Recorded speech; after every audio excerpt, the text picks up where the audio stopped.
What's going on, everyone? Austin John Plays here, and today we're going to be taking a look at some additional comments and fun things that we've learned from the Pokemon Legends Arceus trailer.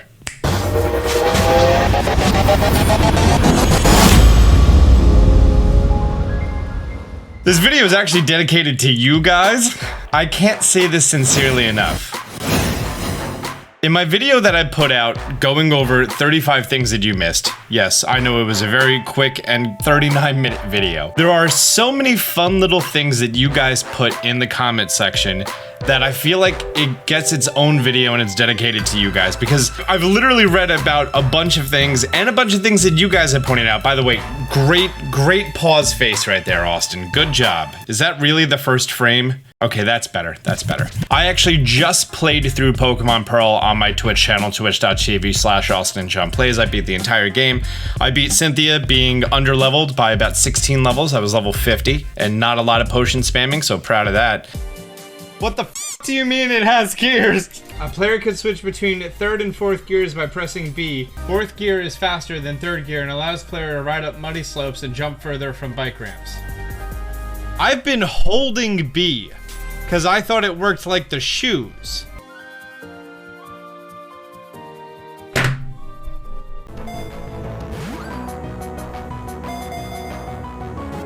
What the heck? What WTF is it? Wait.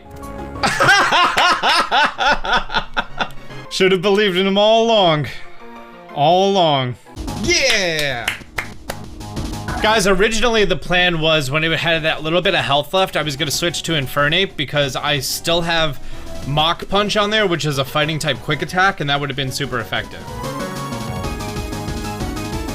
Oh, there's another. Oh, 45 in-game hours. We did it in one weekend. Can I get a nice clip of everything I just said and did? Great. I have not played through the post-game yet, and definitely plan on doing that. And then I'm also probably going to play through Diamond so that I can really sort of, you know, compare and contrast things, because I want to learn as much about this as possible. That way I'm going into these videos informed for you guys. Nintendo Boy Advance says the Volcano Island, for those that do not know, is where Stark Mountain is in Diamond and Pearl. This is where you encounter Heatran in Diamond, Pearl, Platinum, and most likely BDSP, so you'll likely encounter Heatran here. The mountain that we are referring to is actually this one. Looking at the full map in the top right corner, we see this mountain with the smoke coming off of it. And in this picture that was photoshopped and I found on Pinterest, here is the map of Pokemon Diamond and Pearl, and here we have the Stark Mountain.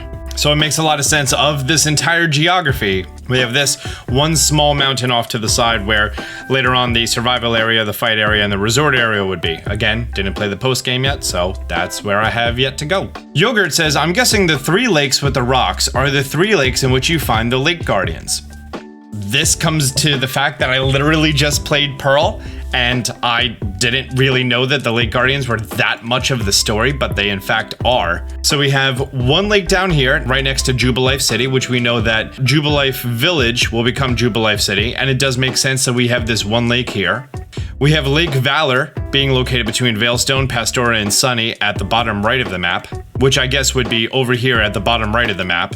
Oh yeah, if you take the whole map, you can kind of twist it this way a little bit. And then we have the northernmost one, which is right by Snow Point City and Lake Acuity, right out the north of Mount Cornet. And yes, north of Mount Cornet, you have this entire huge icy region.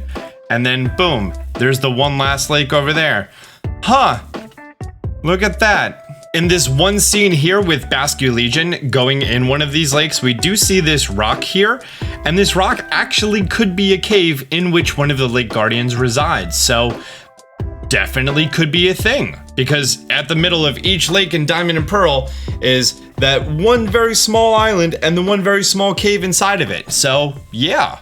Garrett Durnham says the logo has an A, J, and U in it. Oh, I thought it was for Austin John Plays, but no, Austin John Unites.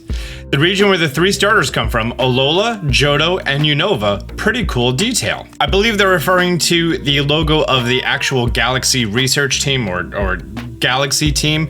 How it does have an A, a J, and maybe that's the U or the big U here, or that's half of the G. So that could make sense, and that's a neat little detail, big if true. Lucas says the Galaxy team and Team Galactic have the same name in Japanese, being that or equaling Galaxy. And in the Japanese trailer, they mentioned that this is the team that will become Team Galactic in the future. Spoilers. I mean, it was very much immediately identified that Team Galactic is going to be the Galaxy team, but I did not know that they have the same name in Japanese, which is neat. Calm Kawaii says, I really love how this game is giving us the feeling of discovering the Pokemon by making us find out the details on each Pokemon instead of just catching it and having all the information served to you. I agree with that wholeheartedly. You're actually going to be experiencing their moves, you're going to be seeing the gender differences, and some Pokemon, you know, it's much harder to find one specific gender, as it appears, I think, like, some of them are an 8th. Like, for example, Combee and things like that, if we're going to have Combee or Salandit in this game. But yeah, that's a fun little thing instead of it's just, oh, you catch it, throw it in a box, forget it forever. Know what I mean? Coffee with Wolves points out the Shinx has 2 differences between the genders: the tuft of hair on its head and the back legs. On the female, the back legs and feet are blue, and the male, it's black. Oh, look at that. So I always looked at just this immediate sprite right here, and I didn't notice that just the tiny little bit of its feet have that little blue there. I did realize that the tuft of hair was smaller on the female, but now seeing that little bit of blue, wow, look at that. Hector Vargas says, I don't know if it's been mentioned, but I think the triangle and circle that appear on Hisuian Growlithe fight scene are for type effectiveness. Quick attack and flamethrower are not very effective, that would make sense, so a triangle. Hex is regular effective, so circle. For added data, the Lucario scene has all dots because its fighting and dark moves are regularly effective. In addition, the status moves had neither dots nor triangles. It fits well. We need to see a battle where super effective moves are an option and confirm. What do you think? Here's the battle with Hisuian Growlithe, and we know that it is rock and fire type. Quick attack, not very effective. Nasty Plot is a status move, so there's no icon. Flame Wheel, not very effective, so there's a triangle. And Hex is normal effective, so there's a dot. Here's the battle with Lucario and Gastrodon, who is water and ground. Aura Sphere, fighting move. Close combat, fighting move, regular effective. Crunch, dark move, regular effective. Calm Mind, status move, no dot. Huh. Wow. Look at that. I mean, the fact that it's just this simple, subtle icon, I really like that, but that makes a lot of sense. Good spot, Hector. Chris G says, I believe that the X button will shuffle between the Pokemon and the Pokeballs, and using left or right on the D-pad will allow you to switch between the Pokemon or Pokeballs. That would make sense. So we already have D up and D down being defined as these two things here, and we have minus defined as here, and X being the full circle icon. That would make sense that while in the overworld, you could go between your Pokemon and your Pokeballs. So being able to just throw a Pokeball, it doesn't work out, immediately hit the X button, which it's a convenient button to hit because your finger is going to be over the A, B, and then X is just right there. Meanwhile, Y is really out of the way. But being able to just slip down to the X button or slip up to the X button, I like that concept. That does make a lot of sense. Good call, Chris.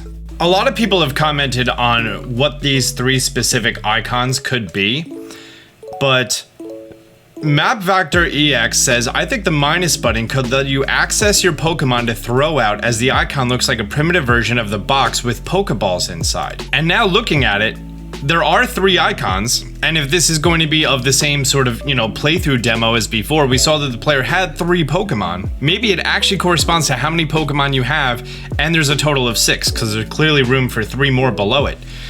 Huh, that could be a thing. So either minus is to access the Pokemon, or X is to swap between Pokeballs and Pokemon. Who knows? Doomdoodle says, I'm pretty much certain that the purple spice there is actually the new design of the potions. It would make sense that they use a more old-fashioned bottle. The price and color make me think it could be nothing else. I believe potions have typically been 100, as balls were 300, if I'm not mistaken. Here at the crafting interface, yep, Pokeballs were 100 as we saw in Sword and Shield, and potions being 200, and revives being 800, and then rice is 100. When comparing the price of items in previous games, like in Pokemon Diamond and Pearl, Pokeballs were 200, potions were 300, and then making our way to Let's Go Pikachu and Eevee, Pokeballs were 100, potions were 200, and in Sword and Shield, Pokeballs were 200, potions were also 200. So the three have all kind of been comparable prices between 100 and 300. So seeing that the Pokeball is 100 and the potion is 200, this does make a lot of sense. Also, I'm inclined to believe that we don't know how trainer battles really work yet. Maybe there's not a lot of trainers and you're gonna be relying on farming items from wild Pokemon and selling off those items in order to make money in the game. Because normally you just be handed a fistful of cash from everyone you come across and then, you know, your occasional nuggets here and there. So maybe because of that economy, items are gonna be cheaper. But I think the game still really wants you to craft them. In the official artwork on the website, where I was so intrigued by putting the little bandage on the Badoo, I didn't realize to the left, we can clearly see these purple bottles, which now we believe them to be potions. And it looks like a gooey substance that he's then applying to the Badoo. Oh, there's a little tear, so gross! Maybe an antidote? Just because the color is reminding me of an antidote. There's some bandages that Shinx is playing with because he's so adorable. We have a berry down here, and then we see this trainer over here crafting some Pokeballs. And then Rel is helping. This is so adorable. This is adorable artwork. It really is. Dr. Coach West says, based on the front of the Pokedex saying points to next rank, your rank in the Galaxy Corps might be the replacement milestones for gym leaders and such. I still think that the milestones for gym leaders is going to be something else, and it might have to do with what we saw in the leak yesterday about the Battle of the Kings, the Fury Pokemon, and other things like that. But we do know that you do need to rank up your Pokedex in order to explore new regions. So maybe there's two different things that work hand in hand here. Corinda says, I feel like the enraged Pokemon battles would be the progression points before we travel to the next area. I think I did mention this in my analysis, but I ended up actually cutting it out. I looked at the three Pokemon and I looked at their levels, and the three different Pokemon on their three different levels, and also the fact that this one is in the water, does seem like they're sort of, you know, the checkpoints before you could progress into the next area. Ursaring being level 41, Gyarados being level 60, and much higher level than the other two. I did record that, I just ended up not putting that in the video, but yeah, shout out to you. Jet Holden says, I hope they give Hisuian Growlithe the Rock Head ability with the Stab, Flare Blitz, and Head Smash. The Rock Head ability prevents recoil damage from moves, except for Struggle, Shadow Rush, and Shadow End. Okay. But that actually would make a lot of sense because the affected moves are Double Edge, Flare Blitz, Head Smash, Submission, Takedown, and Wood Hammer. But he definitely already knows Takedown and Flare Blitz right there. Takedown and Flare Blitz. And then he could learn Head Smash because he's a rock type. But yeah, that would make a lot of sense, man. Lucas is giving a little Japanese lore when I was talking about Hisuian Growlithe at the end. He says, there are two types of stone lion dogs in Japan I know of. Shisa are more of an Okinawa thing where they guard house entrances and sit on top of roofs, and they're usually reddish in color. The Kominayu, sorry if I'm saying that wrong, are the ones guarding shrines and temples, and are mostly made of stone and therefore gray. The region is based on Hokkaido, where the Anu people, I'm butchering these, I'm sorry, lived or still live today, and they also use dogs. They don't look much like the Hisuian Growlithe though. We get a little bit more lore about the Hisuian Growlithe and the Stone Lion dogs. Austin Kuke says, definitely missed the volcano in the last shot with Growlithe, which makes sense because of how you could not be focused on Growlithe. He is the best boy. Yes, he is. By the way, this is what I do. Like, I read, like, you see my comments, you see hearts everywhere. I love looking over these comments and learning more from you guys. This is just the first time that, like, I've learned more since I've made this video, and I like correlating it to what you guys are saying even more. Neil Barker says the little symbol on the map of the region you showed matches the symbol for the research task for Wurmple, so presumably these are to show where to go for a quest. Considering that on the map we clearly have a Wurmple right here, and this screen right here for the Wurmple Can Evolve quest does have this circle, and inside is this diamond, and inside of the diamond is a circle, which is the same exact shape that we're seeing right here, which we know Wurmple to be. Wow, that's a good catch. That's a really good catch, Neil. I like that. When you hover over it, there's no selection for it or anything. We do know that when you hover over the region, you get this small blue outline, which shows that exact region, that also is including that lake. And Wurmple being there, it would make sense that that's for the quest. I like that. Okay, now that I've played Pearl, this comment makes a lot of sense.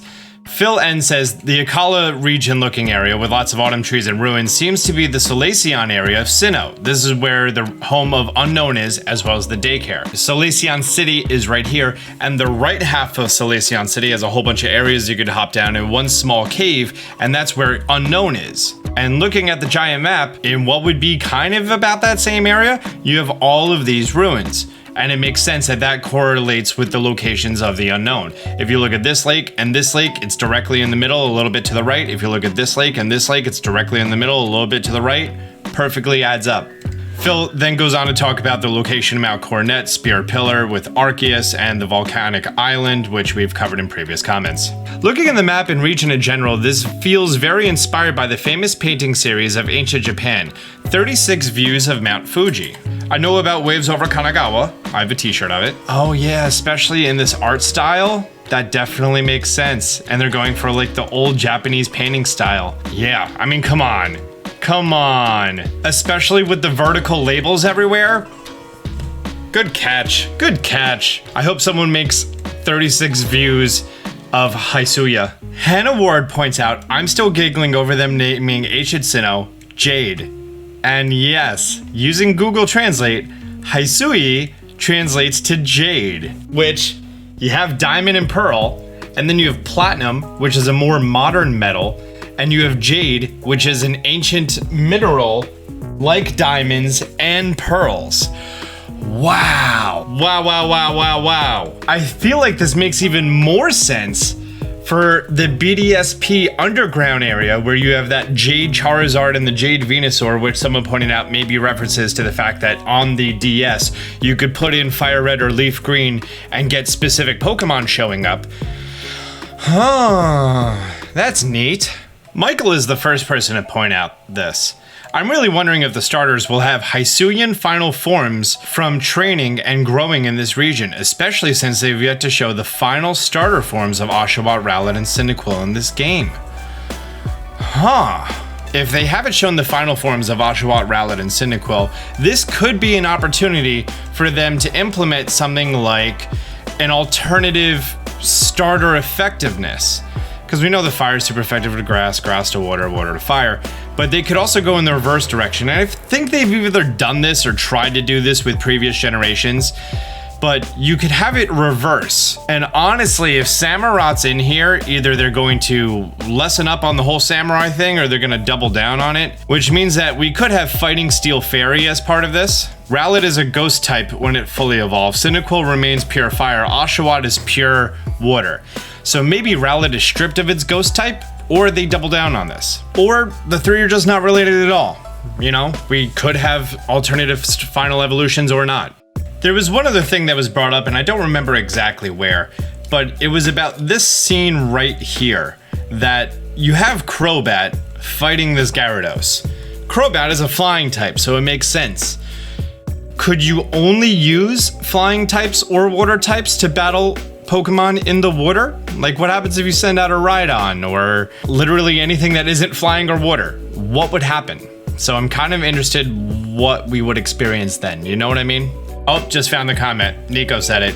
Thanks, Nico. Again, I just want to say thank you everyone in the comment section for great ideas and pointing out things and doing it in a fun and respectful manner.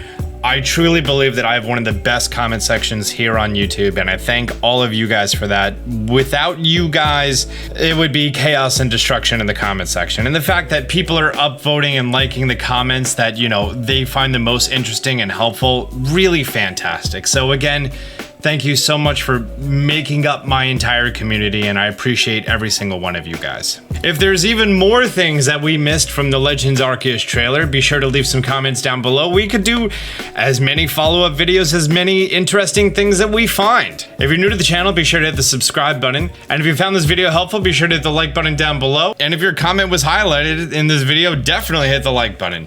Till next time, Austin John out.